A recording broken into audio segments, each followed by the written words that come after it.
आकाशवाणी भोपाल से प्रस्तुत हैं प्रादेशिक समाचार।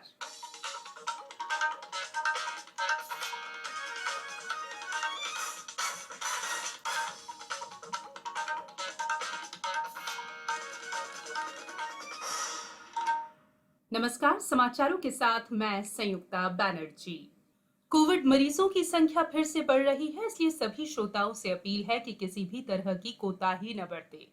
सभी सुरक्षा उपायों का पालन करें और 18 वर्ष से ऊपर के सभी लोग बेहिचक टीका लगवाएं। सुरक्षित रहें और इन आसान उपायों का पालन करें। मास्क पहने, 2 गज दूरी है जरूरी, सुरक्षित दूरी बनाए रखें, हाथ और मुंह साफ रखें। अब मुख्य समाचार। सशस्त्र बलों के चिकित्सकों ने आम मरीजों के लिए शुरू की ऑनलाइन परामर्श सेवा ई संजीवनी। मुख्यमंत्री कोविड उपचार योजना से मिलेगा आर्थिक रूप से कमजोर परिवारों को कोरोना संक्रमण का निःशुल्क इलाज। प्रदेश के 75 लाख किसानों के खाते में जमा हुए किसान सम्मान निधि के 1500 करोड़ रुपए। और केंद्र सरकार ने दिव्यांग और गर्भवती महिला कर्मचारियों को 31 मई तक दी कार्यालय में उपस्थित होने से छूट। अब समाचार विस्तार से। भारतीय सशस्त्र बलों के अनुभवी चिकित्सकों ने राष्ट्र के आह्वान को देखते हुए आम मरीजों के लिए ऑनलाइन परामर्श देना शुरू कर दिया है। सशस्त्र बलों के चिकित्सक ई संजीवनी पोर्टल के माध्यम से ऑनलाइन परामर्श सेवाएं दे रहे हैं। कोई भी रोगी इस ऑनलाइन पोर्टल की सहायता से सशस्त्र बलों के चिकित्सा सेवा AFMS के अनुभवी डॉक्टरों से अपने घरों पर रहकर ही ऑनलाइन परामर्श ले सकते हैं। प्रदेश के आर्थिक रूप से कमजोर समस्त परिवारों को निःशुल्क कोविड उपचार उपलब्ध कराने के लिए राज्य सरकार ने मुख्यमंत्री कोविड उपचार योजना लागू की है। इस योजना से आयुष्मान कार्डधारी परिवारों को कोविड का निःशुल्क उपचार मिलेगा। आयुष्मान पैकेज की दरों में 40% की वृद्धि कर उनको वर्तमान में उपचार के लिए प्राइवेट अस्पतालों की दरों के समकक्ष लाया गया है। इसमें विशेष जांचों जैसे सिटी स्कैन, MRI आदि की अधिकतम सीमा जो पूर्व में 5,000 रुपए प्रति परिवार प्रति वर्ष थी, इसे संशोधित कर 5,000 रुपए प्रति कार्डधारी कर दिया गया है। पिछले 24 घंटे में 3,31,000 से अधिक रोगी ठीक हुए हैं। अब तक 1,76,00,000 से अधिक लोग संक्रमण से मुक्त हो चुके हैं।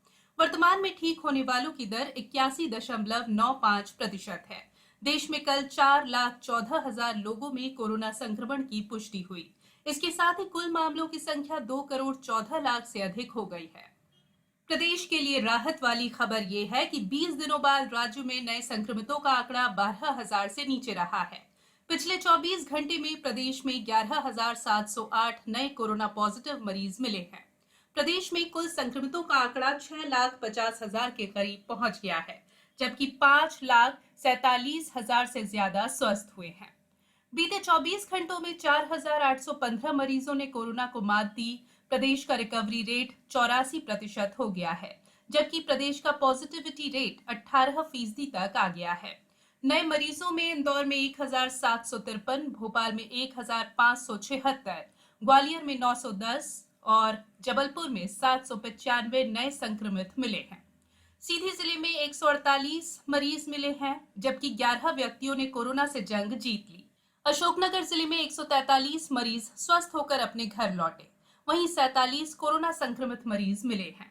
खंडवा में आज से शुरू हुआ किल कोरोना 3 अभियान 25 मई तक जारी रहेगा। उमरिया कलेक्टर संजीव श्रीवास्तव ने व्हाट्सएप ग्रुप में वैक्सीन के संबंध में अफवाह फैलाने के मामले में नोटिस दिया है। गुना में 17 मई तक कर्फ्यू बढ़ा दिया गया है और शादी समारोहों पर अगले आदेश तक रोक लगा दी गई है। शहडोल जिले में बीते 24 घंटे के दौरान कोरोना के 70 मरीज स्वस्थ हुए हैं, वहीं 176 नए पॉजिटिव मिले हैं। इस दौरान 4 लोगों की मृत्यु हुई है। जबलपुर में कुल 12,000 टीकों में से 6,213 टीके लगाए जा चुके हैं। 18 साल से ज्यादा वालों को 98 टीके लगे हैं। सागर जिले में देवरी में लोक निर्माण मंत्री गोपाल भार्गव ने कोविड केयर सेंटर का निरीक्षण किया। यहां भी कर्फ्यू 17 मई तक बढ़ा दिया गया है। सीहोर में बच्चे अपनी पेंटिंग के माध्यम से लोगों को जागरूक कर रहे हैं। बैतूल में 157 लोग संक्रमित मिले हैं। कोविड-19 से बचाव और सुरक्षित रहने के 3 उपाय। मास्क लगाएं, 2 गज दूरी है जरूरी, सुरक्षित दूरी रखें, हाथ और मुंह साफ रखें। ब्रेक के बाद बुलेटिन में एक बार फिर आप सभी का स्वागत है। मुख्यमंत्री शिवराज सिंह चौहान ने आज मुख्यमंत्री किसान कल्याण योजना के तहत प्रदेश के 75 लाख किसानों के खाते में 1500 करोड़ रुपए जमा किए। इस अवसर पर किसानों को वर्चुअल माध्यम से संबोधित करते हुए श्री चौहान ने कहा कि सरकार किसानों और गरीबों का पूरा ध्यान रख रही है। समर्थन मूल्य पर खरीदी, किसान सम्मान निधि और निःशुल्क राशन इसी दिशा में उठाए गए कदम हैं। अशोकनगर जिले के 1,12,000 से ज्यादा किसानों के खाते में सिंगल क्लिक के माध्यम से 2-2 हजार रुपए की राशि डाली गई है। वहीं गुना जिले के 1,49,000 से अधिक किसान लाभान्वित हुए हैं। केंद्र सरकार ने राज्यों और केंद्र शासित प्रदेशों को महत्वपूर्ण एंटीवायरल दवा रेमडेसिविर की उपलब्धता सुनिश्चित करने के लिए एक विस्तारित आवंटन योजना शुरू की है। इससे देश भर में इस महत्वपूर्ण दवा की सुचारू आपूर्ति सुनिश्चित होगी। केंद्रीय रसायन और उर्वरक मंत्री सदानंद गौड़ा ने कहा है कि इस दवा की लगातार आपूर्ति से महामारी से लड़ने में सहायता मिलेगी। नई योजना से मध्य प्रदेश सहित अन्य राज्यों के लिए इसके आवंटन में काफी वृद्धि होगी। केंद्र सरकार ने अपने कार्यालयों में कार्यरत दिव्यांग और गर्भवती महिला कर्मचारियों को इस महीने की 31 तारीख तक उपस्थित होने से छूट दी है। कोरोना वायरस के प्रसार को रोकने के लिए निवारक उपायों को सुनिश्चित करने की दिशा में कार्मिक और प्रशिक्षण विभाग द्वारा उठाए गए कई कदमों के बाद अब सरकार ने ये एक और छूट दी है। जिन कर्मचारियों को कार्यालय आने से छूट दी गई है, उन्हें घर से ही काम करना होगा। कंटेनमेंट जोन में निवास करने वाले केंद्र सरकार के सभी कर्मचारियों को भी तब तक कार्यालय आने की छूट दी गई है जब तक उस क्षेत्र को कंटेनमेंट जोन से बाहर अधिसूचित नहीं कर दिया जाता। आदेश में कहा गया है कि कार्यालय आने वाले सभी अधिकारियों को मास्क पहनने, सुरक्षित दूरी बनाए रखने, सैनिटाइजर का उपयोग करने और साबुन तथा पानी से लगातार हाथ धोते रहने की कोविड उपयुक्त व्यवहार का सख्ती से पालन करना होगा। कोरोना संक्रमण काल में चल रही विषम परिस्थितियों और चुनौतियों के बाद भी पश्चिम मध्य रेलवे ने आपदा को अवसर में बदलते हुए पिछले साल अप्रैल माह की तुलना में इस माह 3 गुना अधिक लोडिंग करने का नया कीर्तिमान रचा है।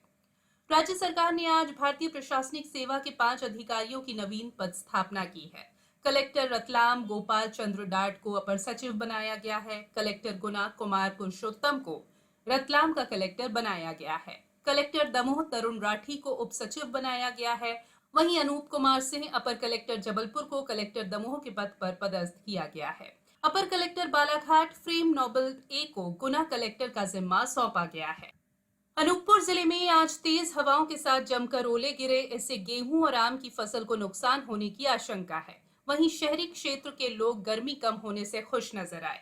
कई जगह पेड़ टूटकर सड़कों पर गिर गए। बिजली गिरने और ओले से हुए नुकसान का आकलन किया जा रहा है। मुरैना के आदिवासी विकास खंड पहाड़गढ़ में ओलों से प्याज, लहसुन, कद्दू, लौकी, तोरई की फसल खराब हो गई है। उधर जबलपुर में पूर्वी मध्य प्रदेश में कम दबाव का क्षेत्र बनने से अगले 2-4 दिन तापमान नहीं बढ़ेगा। इस दौरान हल्की बारिश और तेज हवाएं चल सकती हैं। अब कुछ समाचार संक्षेप में। इंदौर में प्रशासनिक अधिकारियों के व्यवहार से नाराज डॉक्टरों ने विवाद के समाधान के लिए 3 दिन का समय दिया है। इस दौरान डॉक्टर विरोध स्वरूप काली पट्टी बांधकर अपना काम करते रहेंगे। जबलपुर में आज ऑक्सीजन सिलेंडर ब्लैक करने के मामले में अरविंद एजेंसी को सील कर दिया गया। यहां से 8 सिलेंडर भी जब्त किए गए। कोविड-19 के बहुत हल्के और बिना लक्षण वाले मरीजों के लिए होम आइसोलेशन के लिए सरकार ने नए दिशा निर्देश जारी किए हैं। प्रदेश के 248 नगरीय निकायों ने खुले में शौच की समस्या से मुक्ति प्राप्त करते हुए ओडीएफ से ODF++ के मापदंडों को पूर्ण कर लिया है। और किल कोरोना अभियान के तहत कल से उज्जैन शहर में प्रत्येक जोन में 2 कोविड सहायता केंद्र प्रारंभ होने जा रहे हैं।